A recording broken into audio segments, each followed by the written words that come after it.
Parts of Barrie, Ontario left shattered by a terrifying midday tornado. Homes torn apart, vehicles damaged. People frightened for their lives. And this bird's eye view reveals the mysterious power of the twister, destroying some homes while leaving others virtually untouched. Mark Carcassole is there and brings us the latest. I'm on Majesty Boulevard. This is a residential street in the southeast of Barrie and one of the hardest hit streets that we've seen so far this morning. Much of this is what we're seeing. Houses with no roofs left. Sometimes the garages have collapsed with the cars inside.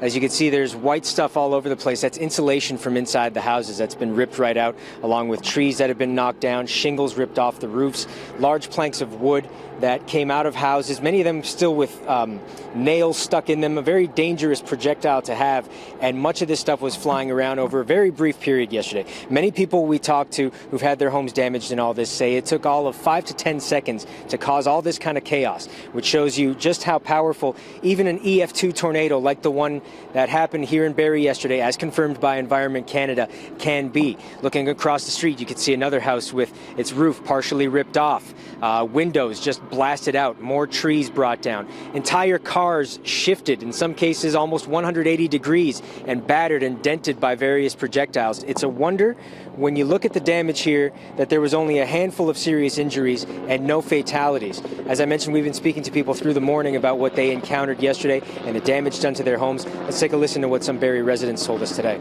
I've seen a lot worse. So, I've been in Texas when you come back from work and there's no road left, let alone no roof. It's upsetting.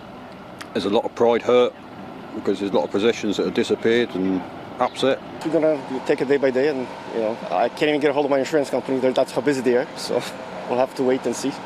Now, there's still a lot of work to go as far as assessing all this damage and figuring out what needs to be done. Houses like this one will have to be looked at, gauged for their structural integrity, and that's when many will decide, or have decided for them, whether their homes will have to be brought down or whether they can somehow be fixed and they can move back in at some point. Houses like this one that are taped off right now are inaccessible to their owners, but there are other ones who only received some light damage where people have actually been allowed to go back in, get personal belongings, and possibly even stay as early as tonight.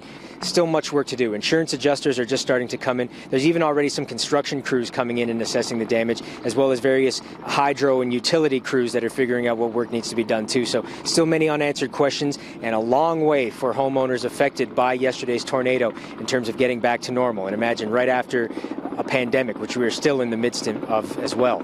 I'll throw it back to the desk.